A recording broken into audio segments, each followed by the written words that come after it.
Friday. Very good morning. This is Kelvin here again. Welcome back to today's Daily Dose of Market Insights. Today will be Friday, the 29th of August 2025. And this will be also the last trading day of August. All right, so how time has flied. So as usual, let's have a quick look at the disclaimer first before we kickstart our Daily Dose for today. All right, leverage trading carries a high degree of risk and may not be suitable for everyone. Losses can exit deposits. This presentation is not an offer or solicitation to buy or sell, nor financial advice or recommendation for any investment product, as well as any forecast, prediction, or projection in this presentation is not necessarily indicative of the future or likely performance of the product. This advertisement has not been reviewed by the Monetary Authority of Singapore. All right, so as usual, let's have a quick recap what has taken shape yesterday in terms of key economic data release, events, news flow, or as well as this particular set of interesting information in early today's Asia session as well, before the start of our daily dose, that has an impact on those intraday movement of the broad-based cross-asset classes that we cover on a daily basis. So let's start with the US session yesterday. So over at the US session, the movement of the major US stock indices continues to be rather jubilant in a mood of bullish tone over here. So those who followed our daily dose of market insights, we have been mentioning that, give me a minute, sorry about that. Let me go to the watch list again. We have been mentioning that the minor bullish trend of the major US stock indices continues to remain intact over here. So despite the fact that yes, Nvidia yesterday, or I would say that Nvidia after the close of the Wednesday US session, that means i.e. after 4 a.m. Singapore time on Thursday of 28th of August, their after trading hours share price performance was lackluster, -3%. But I do highlight over here is that yes, even though it fall down by -3%, there are several positive bullish elements that is still inherent in the price section of Nvidia that could potentially support the bullish trend of the S&P 500 and the Nasdaq 100, and as well as the entire AI-driven optimism play that is still intact on the US stock market, and price action indeed rose as expected. So the SPX rose to a fresh all-time high yesterday, clearing above that 6,490 handle to close at 6,401 with a gain of 0.3%. The Nasdaq 100 outperformed with a gain of 0.58%, but it hasn't hit the fresh all-time high yet, but it's pretty close to it. When later I'll share with you guys on the intraday technical outlook chart of the Nasdaq 100. The Dow Jones Industrial Average is a bit more modest, with a modest gain, intraday gain yesterday by the close of the US session at 0.16%, followed by the Russell 2000 at 0.19%. So if you look at the heat map of the S&P 500 yesterday, what we could see is the mega cap stocks continue to bask in the limelight in the green. And even though Nvidia is down marginally by -0.8%, and do not forget the after hours earnings on Thursday or on early Asia session yesterday, after the release of its second quarter results, which was after 4 a.m. Singapore time Wednesday, it went down to a drop. It came down to as low as -5% before closing at the after hours of -3%. But what's interesting over here is that Nvidia managed to survive the onslaught and actually did far much better than the after hours session on early Asia session time at 4 a.m. to 6 a.m.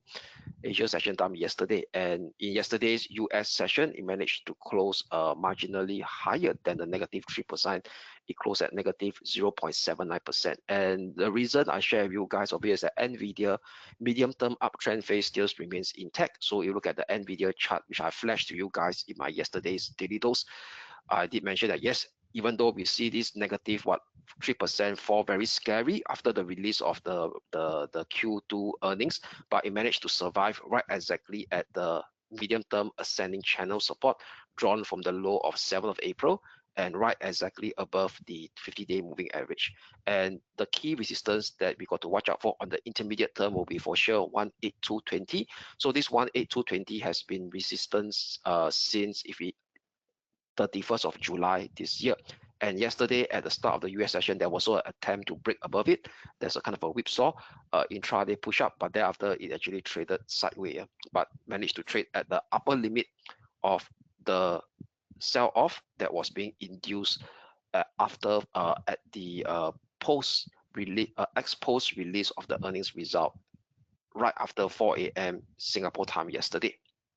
So pretty close to actually watch the how price action react today and next week once it tested the 18220 level again. But for now, it's being supported, which managed to actually trigger that positive feedback loop into the major US stock indices yesterday, especially on the Nasdaq 100 and the S&P 500, given the fact that Nvidia is the biggest market cap stock in the S&P 500 and the Nasdaq 100, and we know that the US stock market, especially those stocks that are those gains that we've been seeing in the last 3 to 5 years has been driven on this AI productivity team play, and the leader of this AI productivity team play is for sure Nvidia.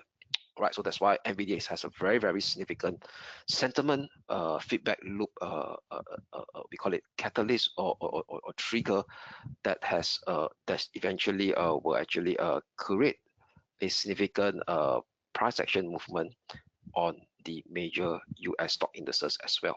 Okay, then onwards next towards the FX market. So on the FX market, what we could see over here is that the dollar continues to remain lackluster, or we could see over the dollar remains lackluster over here.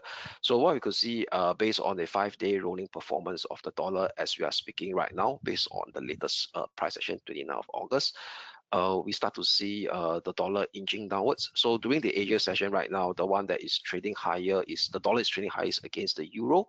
So if you look at the 1-day rolling performance, all right, so it's actually the euro, the Swiss over here, right? So the dollar is actually, but it's not really that much. So yes, even though it trade higher during the Asia session, now it starts to go sideways again.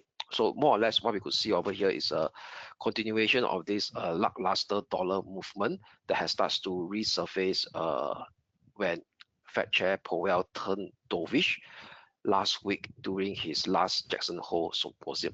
Right. So if you look at the trend of the dollar index as we approach the month end, it continues to trade below the 20-day and the 50-day moving average. If you look at the monthly chart of the dollar, right, so it's going to end the month with a bearish candlestick formation over here. And bear in mind, right now is actually about to retest this important long-term circular ascending channel support that we drew from the low of May 2011 low, right over here. So previously it managed to survive in July, and right now in the month of August, it's actually fast approaching this level again. So potentially September could be the pivotal month in the FX market. Do not forget, yes, market expecting the Fed to actually cut in the month of September. So by looking at the CME Fed Watch 2, the probability as implied by the Fed Funds Futures trader, they're still looking at a high chance of 85% chance that the Fed potentially may start to ignite its first cut in 2025 after being on hold for the entire year of 2025. To bring the Fed funds rate lower by 25 basis points to 4% to 4.25%. And do not forget, in the month of September, the Fed will release its latest dot plot, and this latest dot plot will showcase the median projection of the Federal Reserve officials' expectation where the Fed funds rate will be in the near term, medium term to long term. Then from there, that could actually imply whether the Fed will be igniting more cuts in 2026 and also in 2025, because right now the previous dot plot only showed 2 potential rate cuts in 2025. So if the Fed start to turn more dovish in the dot plot, especially for on the implied levels of the Fed funds rate, where will they be in 2025, 2026, and in the long term? That could actually shift the dial of the expectation by the Fed Funds Futures traders. So for now, the Fed Funds Futures traders expectation is still looking for at a minimum of 2 interest rate cut in 2025. So a high chance of 85% in the upcoming meeting on 17th of September, and another high chance of 81% of another 25 basis point cut on the last meeting of 2025 on the 10th of December to bring the Fed funds rate to 3.75% to 4%. So that's in line with the dot plot projection as portrayed by the US Federal Reserve officials previously in the month of June. All right. So that being said, that actually also causes the pressure on the US dollar as well. All right. So now with that, there is one data I want to highlight this morning over here is more pertaining to the Japanese economy. So the Japanese economy, this morning we have 3 data out: retail sales, industrial production, and as well as the Tokyo inflation data for the month of August. All right. So let us now take you through the data print over here. So the data print for the Tokyo CPI over here. So what you could see over here is that the Tokyo core CPI came in within expectation. Market expecting it to dip slightly to 2.5%. So it came in at exactly 2.5% for the month of August. But the more important metrics where BOJ officials watches will be the core inflation, core CPI data for Tokyo. It means Tokyo core CPI, which means it's excluding food and energy. So in Japan, it's a bit weird. So they have core CPI, which only exclude I think energy. But if you were to actually include in excluding food and energy, then label it as core CPI. So the core CPI continues to remain stable at 3%. Market previous month of July was 3.1%, and that was revised upwards from 2.9%. If you could look at my screen over here. So if you look at the trend of the core Tokyo CPI data, it continues to be rather in a steady uptrend movement. All right, so if you look at the 10-year trend, right, it continues to steadily goes upwards since the low of 0.8% year-on-year printed in the month of February 2025. So clearly above the 2% long-term inflation target that the Bank of Japan desired. And Tokyo core CPI is being tend to use as a leading inflationary trend ahead of the Japanese nationwide core inflation trend for the month of August that were to be released 2 weeks from now. All right, so this data point is actually pointing to a support of at least a Bank of Japan interest rate hike, not cut, before 2025 ends. Right. So despite the fact that what we could see over here is that the other data print, okay, which is the industrial, okay, where is it? Yeah, over here, which is the retail sales. So retail sales came in worse than expected. So retail sales previously, the market is only expecting a slight dip to 1.8% for the month of July. In fact, it came down way below what market is expecting at 0.3%. And nevertheless, right, what we could see, the industrial production for the month of July also came in at a negative rate of negative 0.9%. All right, so that is for the month of July previously. So previously for the month of July, there was this so-called fear about this US tariff on Japan that may start to go sky high, yet to be resolved at this 30% or 40%. But right now, things has starts to kind of tone down, where the US-Japan tariff rate is actually kind of a fixed at 15%. Even the automobiles tends to actually in automobiles heading into the Japanese automobiles heading into the US also doesn't face such a higher tariff rates after that negotiation deal has been done. So these two data is much more backward looking. So one move, that's why the FX market right now in the dollar yen, right, is not showing a sharp uptick mover over here. So in fact, what I could see is that upon the release of this data earlier on, okay, yes, there was a sharp uptick in the dollar yen. Then thereafter, the dollar yen just dwindled downwards over here because market view this data as more backward looking, the weak retail sales and the industrial production. And one more forward looking data that may impact the dollar yen and the Nikkei 225 later on will be at this 2 p. I think it's, give me, yeah, 1 p.m. Singapore time, which is the Japanese consumer confidence, which tends to be much more leading indicator or data, because that's for the month of August, and consumer sentiment is tend to be survey based. So anything that's survey based, we have the leading element where market participants are being posed questions that indicate their sentiment, or some form of an indirect measure of their sentiment, right? So that will be released at 1 p.m. Singapore time over here. All right, and one more data, one more event I want to share with you guys is more pertaining to the oil market. So we know that oil market has been weak because of potential Russia oil products that may receive lax sanction from the US, given the fact that about a fortnight ago, where Putin and Trump met, pushing for a peace deal between Russia and Ukraine. So it seems to me that this peace deal visibility between Russia and Ukraine is getting lesser right now. There was a news flow saying out from the German Chancellor, which is the German Prime Minister, saying that there's some headlocks being near-term headlocks that is being surfacing right now in terms of the geopolitical arena, that Putin and Zelensky would not meet over here. And while we are waiting for this potential peace deal, Russia continues to unleash new wave of drone and missile strikes on Ukraine, the capital of Ukraine, Kyiv, resulting in 21 people being pronounced dead after a Russia air attack that destroyed an apartment building. So despite that earlier optimism of that peace deal that's being touted by US President Trump about a fortnight ago, this peace deal between Russia and Ukraine seems to be getting lesser visibility, which means that that potential sanction on Russia oil export may not get lifted so soon, and that create a positive feedback loop into the oil market yesterday. So yes, despite there's a positive feedback loop, but the rally in the West Texas crude oil is not that great yesterday. So if you look at the West Texas crude oil rally yesterday, it's only 0.7%, not that 1% plus rally that may unfold given such headline news. All right, over here.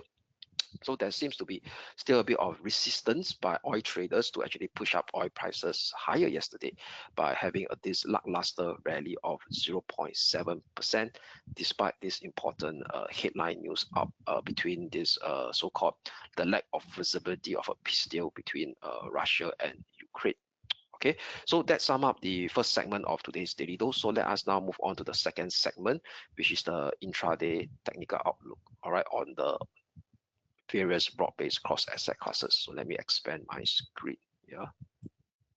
Okay, so let's start with the FX market first, with the euro dollar.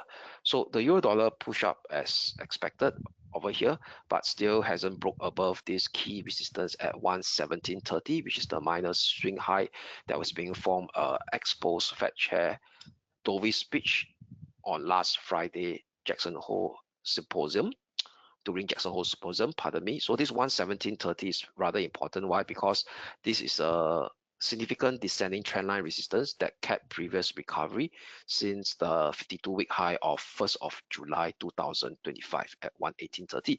So unless we have a clear bullish breakout of 117.30, then I would tighten my short-term pivotal support higher towards this rising 20-day moving average, and that confluence with yesterday's European session low at 116.37. All right, 116.37. So for now, to prevent any wild whipsaw between this range of the low of this Wednesday and the high, the important swing high of 117.30, which is the significant descending resistance that is in place since the 52-week high of 1st of July, I will still have that short-term pivotal support maintaining it at 115.90, 115.70 for now, unless we have a bullish breakout above 117.30. Thereafter, with an hourly close above it, then I will tighten my short-term pivotal support to 116.37 over here. All right, so still maintain that bullish bias. Above 116.30, the next near-term resistance zone to watch out for will be 117.70, 117.90, which is the minor swing high area of 25th of July and 24th of July.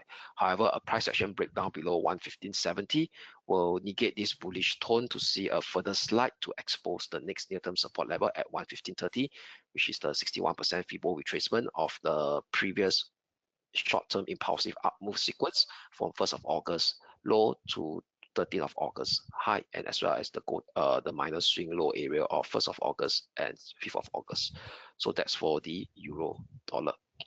Next up will be the sterling dollar. So the sterling dollar hit this descending trend line almost also very closely to our first resistance level at 135.45, which is the minor swing high of last Friday, before doing that retracement back to the 50-day moving average that is acting as a near-term support level at 134.90. So still no change, still using 133.45 as my short-term pivotal support level to maintain that bullish bias. Unless we have a clear bullish breakout above 135.45, then I will shift my pivotal support level to be at 135 figure level. So for now, still remains the same, 134.45 as my short-term pivotal support. Maintain that bullish bias on the sterling dollar. Above 135.45 exposes 135.90 / 136.10, followed by 136.50, 136.80, which is this minor congestion area here of 8th of July, followed by 4th of July. All right, and if we do the Fibo extension of this ongoing recovery from the low of last Friday all the way up, all the way down to the recent retracement, minor retracement on Wednesday, that constitute the 1.618 Fibo extension as well. Right. However, only a price breakdown below 134.45 pivotal support that would invalidate today's bullish bias to see another round of choppy corrective decline, retesting the last Friday minor swing low area at 134 figure level / 133.70. So that's for the sterling dollar. Next up will be the Aussie dollar. So the Aussie dollar continues to inch higher as expected. So with that, we will now and also now cleared above the 50-day moving average and as well as the 20-day moving average. So with that, I will tighten my pivotal support level to this pullback zone over here. Previously was resisted, now turns into a pullback zone that also coincide with this rising turning up moving average as well, which is the 20-day. 65.05, 64.95 will be my tighten short-term pivotal support level on the Aussie dollar. Still maintain that bullish bias within this medium-term expanding wedge range configuration, as now trying to float upwards to this expanding wedge over here, which if you go to the daily time frame, you could see much more clearer. All right, it's just going to float upwards towards this upper limit of this expanding range configuration that is in play since 25th of April this year. Okay, back towards the hourly chart on the Aussie dollar. So on the Aussie dollar, the next resistance level to watch will be after 65.40, which has already tested right now, will be at 65.60, which is the minor swing high area of 13th of August and 14th of August, as well as 65.80 next, which is the 1.382 Fibo extension of this ongoing minor impulsive upmove sequence from the low of last Friday, and this 65.80 also coincide with this minor congestion area of 24th of July and 28th of July. Only a bearish breakdown below 64.95 will invalidate today's bullish tone to seek out another corrective declines, a minor corrective decline slide to retest this Wednesday and this Wednesday minus swing low area at 64.70, pardon me, 64.60 next. So that's for the Australia dollar. Okay, next up will be the dollar yen. So dollar yen continues to inch downwards, and yesterday it actually retested the key minor range support level that we've been highlighting since the start of this week, or even last week at 146.70/40, which is also the minor swing low that managed to cap the decline since 14th of August over here. Okay, so after pausing at that level, price action just traded sideways. So there's two key resistance level to watch. The intermediate resistance right now is at 147.50, 147.50. So 147.50. Okay, give me, let me put it in writing. Okay, 147.50 also coincide with this downward sloping 20-day moving average, and for sure the key short-term pivotal resistance will remains at 148 figure with the access at 148.18 over here, given the fact that price action hasn't broken down below 146.40. So unless we have a clear bearish breakdown and the hourly close below 146.40, then I could tighten my pivotal resistance to 147.50. So for now, still maintain that bearish bias. waiting for a potential bearish breakdown below 146.40. Then below 146.40, potentially seek out the next support level at 145.85, which is the minor swing low of 24th of July, and as well as the important medium-term support of 145.50. Now will be the ascending range support that is still in place since the low of 22nd of April 2025 low over here. And if you will look at the daily time frame chart for more clarity, the daily RSI continues to inch downwards lower after that bearish reaction of this former parallel ascending support now turns into a pullback resistance on 21st of August and printed a lower high as well. All right, so the daily RSI still supports a further potential bearish movement on the dollar yen. All right, so however, if price action starts to squeeze up above 148.18, then today's intraday bearish movement will be invalidated to see a squeeze up to retest that all important last Friday exposed Fed Chair Jackson Hole's symposium speech at 14 before Jackson Hole to see a squeeze up towards 148.75. So that's very crucial because that swing high occurred right before Fed Chair Dovey's speech on last Friday at Jackson Hole. All right, so that will be 148.75, and that also coincide very closely to this declining 200-day moving average as well. So that's for the dollar yen. So very quickly, let's move on to the major stock indices over here. So let us start with the Asia markets, which will be the Hong Kong 33.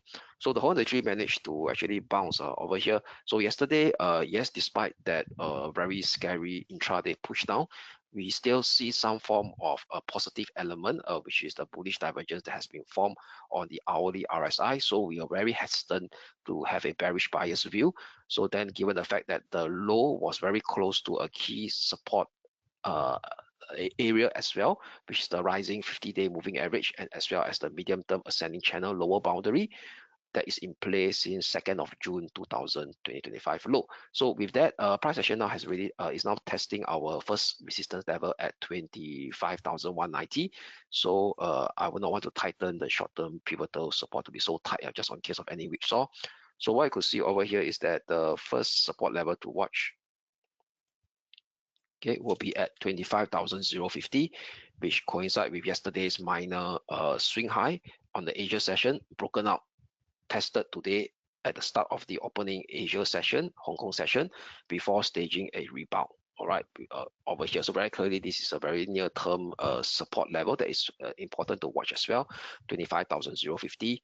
But the key pivotal support will be at 24,740. All right, right exactly at the lower limit of this medium-term ascending channel, and also coincide with this rising 50-day moving average, making it much more of a significant support level to maintain our bullish bias. All right, so next resistance level to watch, if we have a clear breakout in the next hour above 25,190, will be at 25,490 next, which was the previous Titan short-term pivotal support that was taken down on this Wednesday. All right, now turns into a pullback resistance level at 25,490. So that should be the intraday level to watch out for, or on the resistance level for today.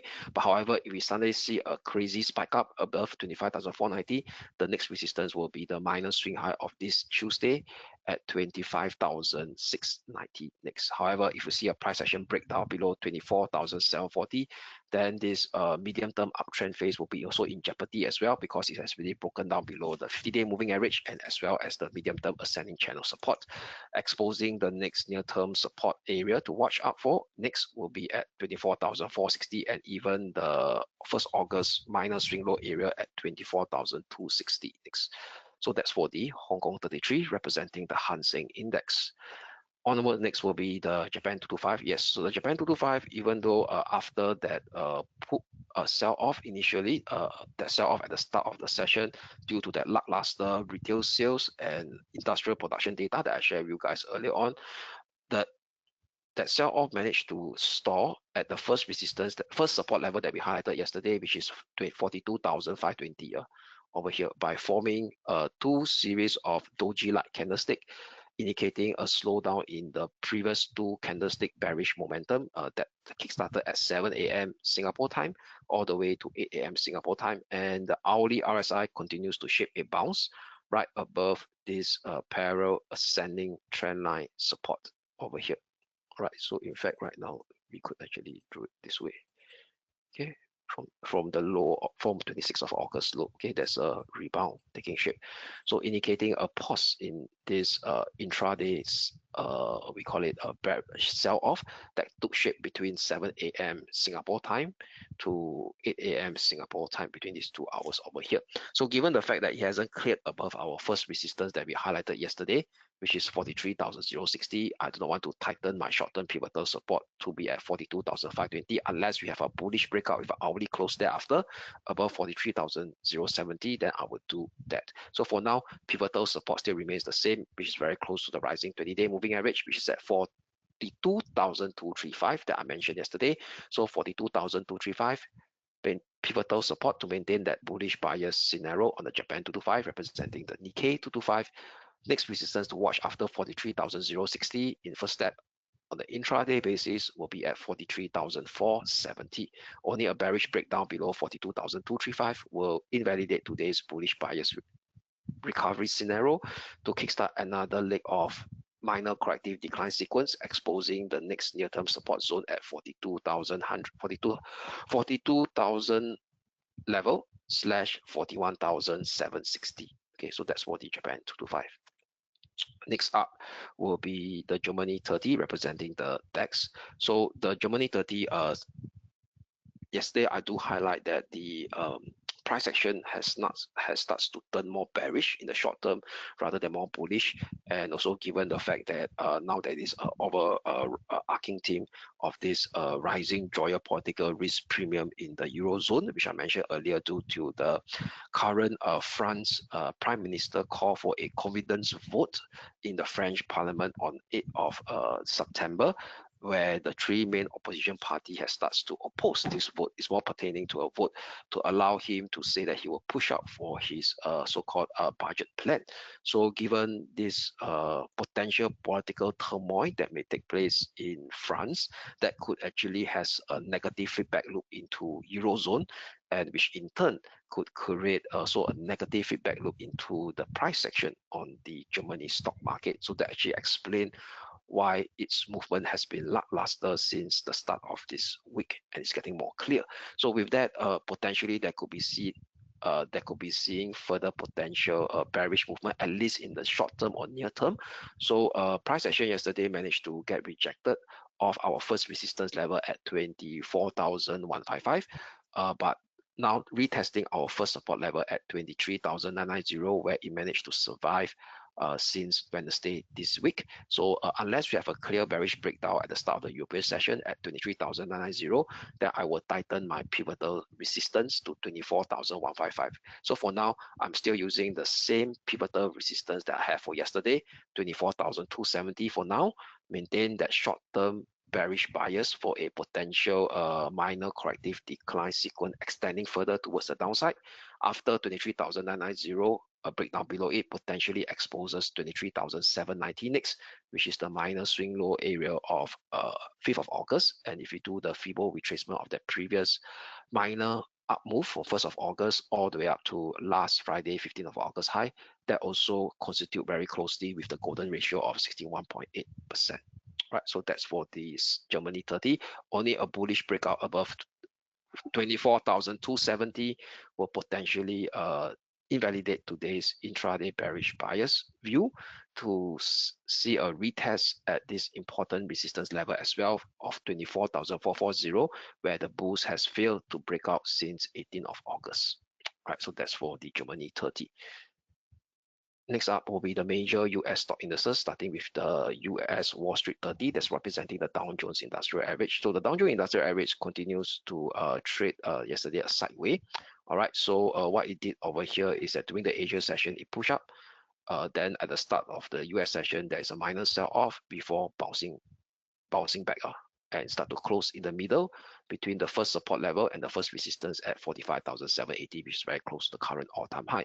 So still no change here, given that the price action still continues to evolve within this minor ascending channel that is still in place since 1st of August over here. So potentially the minor uptrend phase still remains intact on the US Wall Street 30. Hence, we'll be still having that bullish bias stance with this all-important key short-term pivotal support level that managed to shape that minor V-shaped rebound on this Tuesday, and also the former all-time high area at 45,100. So still using 45,100 as my short-term pivotal support, unless we have a clear bullish breakout with an hourly close above 45,780 thereafter, then I will tighten my short-term pivotal support to 45,455. After 45,780, potentially the next intermediate resistance to watch out for will be a Fibo extension cluster level at 46,070, 46,180, with also confluence with the upper limit of this minor ascending channel as well. Only a bearish breakdown below 45,100 will invalidate today's bearish bias view to kickstart another round of minor corrective decline sequence, exposing 44,900 and even 44,750 next, which is a very important level, what that constitute the minor swing low of last Thursday and last Friday before Fed Chair Powell dovish speech in Jackson Hole on last Friday, and also confluence with the rising 20-day moving average as well. So that's for the US Wall Street 30. Next up will be the S&P 500. So S&P 500 managed to clear above our first resistance level at 6,490, which is the current all-time high. Now turns into which is the previous all-time high, pardon me, and now almost hitting our next resistance level at 6,517 as it's inch higher to print a fresh all-time intraday high yesterday at 6,513. So given the fact that the hourly RSI hasn't hit the overbought level yet over here and continues to print a series of higher low, all right above the 50 level mark, indicating that bullish momentum in the near term still remains intact. So with that, I will tighten my pivotal support level now from 6,410 to 6,450, which is the minor swing low of Wednesday over here, Wednesday US session. So as long as 6,450 tighten short-term pivotal support holds for today, we still maintain our bullish bias on the SPX 500. Above 6,517 exposes the next resistance level at 6,540, followed by 6,540 / 6,555, followed by 6,567 next, which is the one-time Fibo extension. Sorry, give me a minute.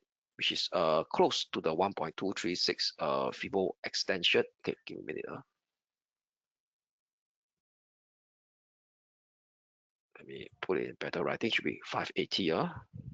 My apologies. 6,580. Okay. Taken from this. Okay, let me do a proper one. It seems to me that. Sorry about that. So the manic is not. Okay. Okay, 6,584. Okay. Okay, so above 6,555, the next resistance level to watch will be 6,584, which is the 1.236 time Fibo extension of this most recent impulsive upmove sequence from last Wednesday intraday low. Only a bearish breakdown below 6,450 will negate today's bullish bias to see a potential slight exposing the next near-term support area at 6,410, which is very key level as well, which is the 20-day moving average, rising 20-day moving average, and as well now conferencing with the medium-term ascending channel support from the low of May 2025. All right, so lastly will be the Nasdaq 100. So the Nasdaq 100 also cleared above our first resistance level that we had yesterday, 23,580. Right now turns into a near-term pullback support level to watch out for today. Haven't hit the fresh all-time high area yet, which is at 23,930. So overall price action still remains positive over here, indicating the ongoing minor bullish trend phase since the low of 20th of August still remains intact. And right now we will tighten I will tighten my short-term pivotal support level. So this is a tempo arrow.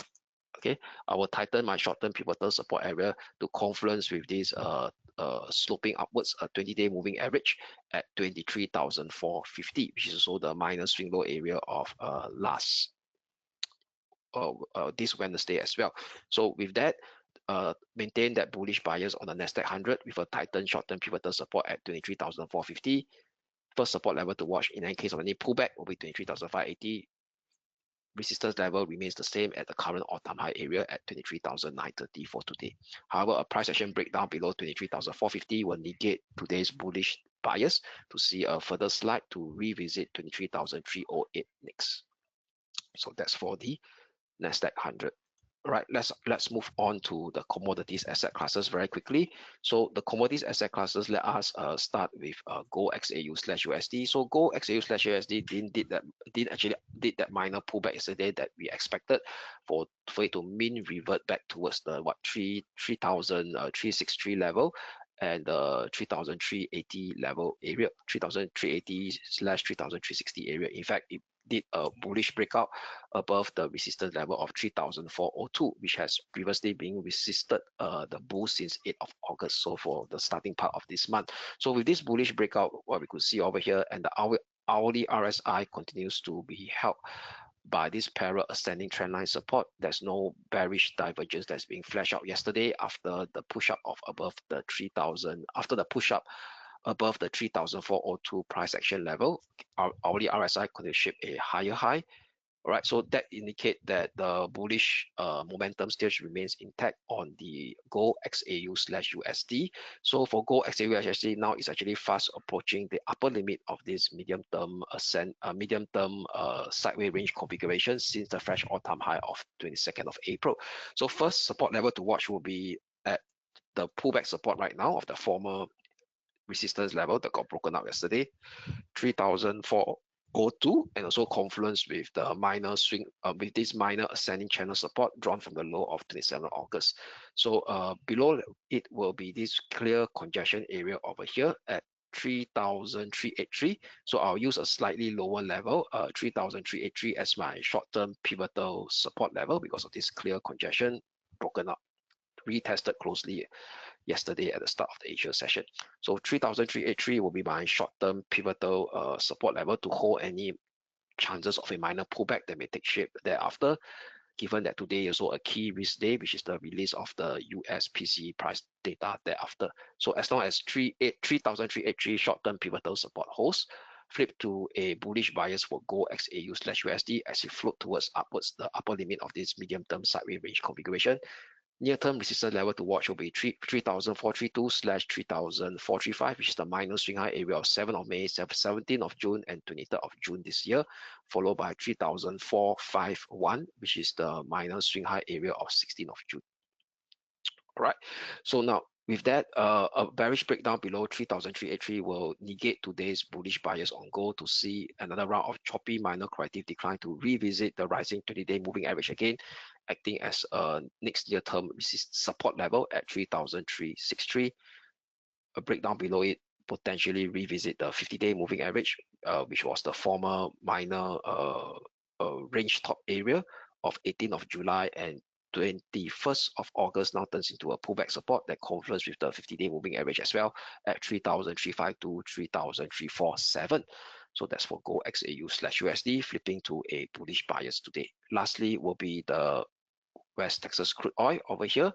So for the West Texas crude oil, what we could see is that yesterday there was a push up over here, and this push up they managed to surpass our 65 short-term pivotal resistance level, and before inching slightly downwards at the start of today's Asia session. So with that, I'll still maintain that bullish bias for today, but I will have a downside trigger level, which is this minor swing low that has been formed on yesterday. All right, during the start of the yesterday's European session and yesterday's US session as well. That will be 64.09 or 64.08, pardon me, 64.08. Okay, 64.08. Okay, so a breakdown below 64.08, which is my downside trigger level, will kind of increase the probability of my bearish bias on the West Texas oil, seeking out the next intermediate support level at 63.30. For today, a breakdown below 63.30 will be the all-important intermediate support level at 62.50 that the oil price managed to survive after the meeting between US President Trump and Putin previously, where it managed to bounce off on 18th of August, price and as well as 20th of August. All right. However, a price action break up above 65 short-term pivotal resistance today, bearish buyers will be invalidated to see a squeeze up to retest 65.60. Above it, we'll see the start of another round of mean reversion rebound sequence unfolding to revisit the next resistance level at 66.90 next, which is the minor swing high area of 6th of August. So that's for oil, XAU/USD, and also sum up all the intraday technical outlook on the broad-based cross asset classes on the intraday basis. All right, so let us now proceed with the last segment of the daily dose, which is what are the key data to look out for today. So like I mentioned, at 1 p.m. Singapore time, we have the Japanese consumer confidence data, which is a leading data for the month of August, so that could influence the dollar yen, the yen crosses, and as well as the Nikkei 225. Then thereafter, during the start of the European session, we will have this Germany sales figure as well for the month of July at 2 p.m. Singapore time, followed by a preliminary inflation data for the month of August for France at 2:45 p.m. And for Germany, it will be at this 8 p.m. Singapore time, right? So this will be the preliminary inflation figure for Germany. So that could influence the euro dollar, the euro crosses, and the Germany 30 CFD index over here. So for those who have interest in the dollar CAD and the CAD crosses, we have Canada Q2 GDP growth rate that's out at 8:30 p.m. Singapore time. And lastly will be the all-important favorite Fed inflation trend metrics that they monitor. That is the core PCE price index. So for core PCE price index that strip out energy and food on a month-on-month basis, market expecting it to be at the same growth rate of 0.3%. For this month, similar growth rate as 0.3% printed in the previous month of June. And if you stretch it out further on a year-on-year basis, market expecting a slight uptick to 2.9% year-on-year from 2.8% printed in the previous month of June. All right, over here. So based on the year-on-year figure, if price action goes up way what market is expecting at 3% or even 3.1, that could create a dollar strength resurgence coming back into the FX market. So this data will be primarily very important for the FX market and as well as commodity, the gold market as well. So if the inflation came in hotter than expected, especially the core PCE price index that came in at 3% or 3.1%, that could potentially see intraday spike up in the US dollar, followed by an intraday decline in gold. So do watch those key levels very closely that I mentioned earlier on in my second segment of the daily dose when I covered earlier. So moving on next, all right, the next data to watch out for will be over the weekend. So very interestingly, over the weekend this time around, China decided to release the key tier 1 NBS manufacturing PMI data for the month of August, and NBS non-manufacturing PMI data, which is the services PMI data for the month of August at 9:30 a.m.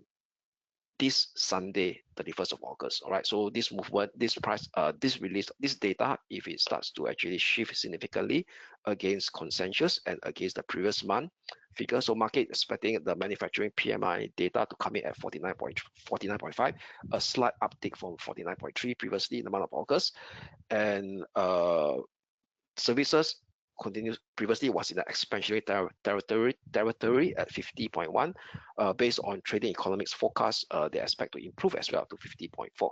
So there seems to be an consensus of an improvement in the manufacturing PMI data and the non-manufacturing PMI data for China when the data released this Sunday. So if this data disappoint, it could create a significant feedback loop into the Hong Kong 33 CFD index and as well as the related Hang Seng index and the China's benchmark stock market indices. All right, so with that, let's sum up today's daily dose of market insights. I wish you guys a great day and a great weekend ahead. A restful one as well, and we shall speak again on next Monday. Thank you.